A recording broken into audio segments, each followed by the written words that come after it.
This man turned his farm into an animal shelter that not only has dogs and cats, but also other animals such as horses, seagulls, and others. Interview with owner.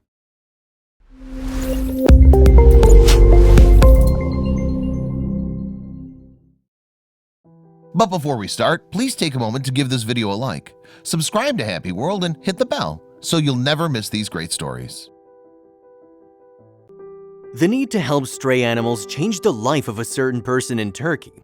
Today, we'd like for you to meet Mert Akkök, who is a private animal shelter on his farm near Istanbul. His animal sanctuary welcomes stray animals that need extra love and care, and if you think it's only dogs or cats that are under his care, well, prepare to be surprised. Mert has around 20 dogs plus several cats, goats, donkeys, birds, and other animals one might find unusual.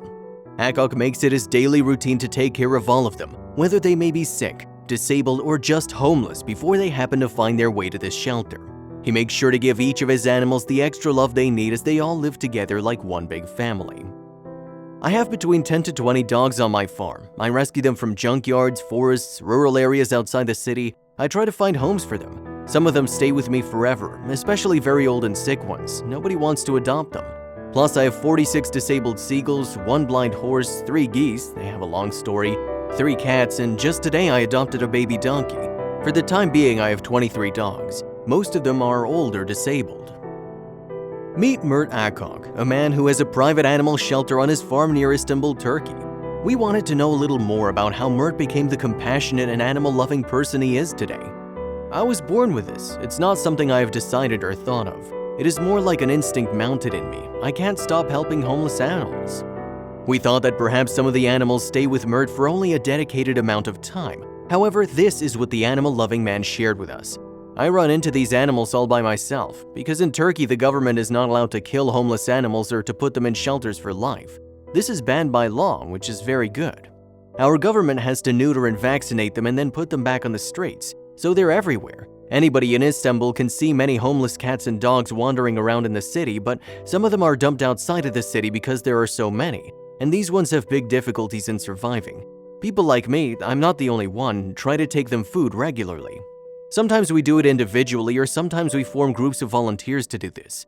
You asked if there's a deadline for them to stay with me. Well, no, they're here forever if they don't get readopted.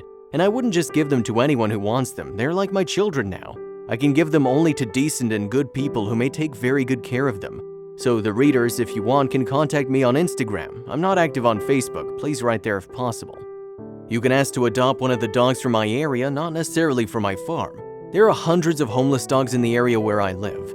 I believe we can together find a way to transfer them to the USA. We were also wondering whether Mert received any kind of help from other people as well. This is not my job or the main thing in life. I'm a small business owner. I own and manage my company, which is a consultancy company for international marketing or healthcare services. I'm a busy person, but the times that I'm not working, I devote my time to help these homeless animals, mostly dogs that try to live in the forests, junkyards, countryside areas on their own without anyone caring for them. We have packs of them anywhere. However, dogs aren't the only animals that stay at Mert's sanctuary. We were also curious about how Mert's life was before he moved into the farm. In the past, I used to live in the city and go to the outskirts of the city to help these homeless dogs on the weekend. Some of these dogs I adopted myself because I couldn't leave them where they lived. They needed care. So I started with 1 dog, and when the number of my dogs reached 5, I decided to move to a village and settle in a farmhouse because I wanted to give more space to my dogs and to adopt more of them. After I moved to the farmhouse, I brought in more dogs who needed special care and protection, and I adopted a blind horse. She was a baby when I adopted her, and now she's 3 years old.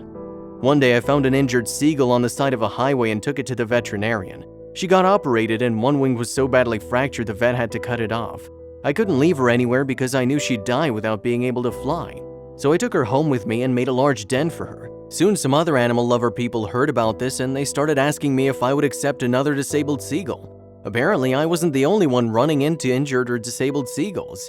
Their numbers grew rapidly. Now I have 46 disabled seagulls living in my garden. I feed them fresh fish every day. They can't fly, they walk. I have people working for me at the farm. They are full-time employees taking care of my animal friends in the household, but I don't get voluntary help or donations from anyone. I don't ask for donations either. I'm economically well off. I can handle myself and the cost of providing my animal friends with their needs. We also wanted to find out how the daily life at the farm looks like. My daily life at the farm? I wake up early, I walk my dogs to the forest. I have a truck and I drive them to some quiet areas in the forest near my village where they run and play in the forest, and then we come back home. I feed and cater my horse and play music to her. She loves it when I play to her with my saxophone. Then I feed my seagull friends and the cats. I finish with the geese, they get to eat the last. Then I go to my office in the city and work. I try to come back home early. I always have some dog food in the trunk of my car, so on my way to the city and back, I stop by some areas where colonies of homeless dogs live. I feed them and then continue to drive. Sometimes when I see that one of them has a health problem, I take that one to the veterinary clinic. After the treatment, if the dog can continue their life in the same area, I take them back to the same place. But if the vet tells me that they needed special care, I take that one home with me. I also have 3 cats, and just today I adopted a baby donkey. For the time being, I have 23 dogs. Most of them are unfortunately either old or disabled, Mert shared with us. I run into these animals myself because in Turkey the government is not allowed to do them any harm or leave them in shelters for life. Our government has to neuter and vaccinate the animals and then put them back on the street so they're everywhere. Anybody in Istanbul can see many homeless cats and dogs wandering around in the city. This is not my job or the main thing in life. I'm a small business owner. I own and manage my company, which is a consultancy company for international marketing or healthcare services. These animals are like my children now. I can give them to only decent and good people who will take very good care of them. But before that, they will always have me.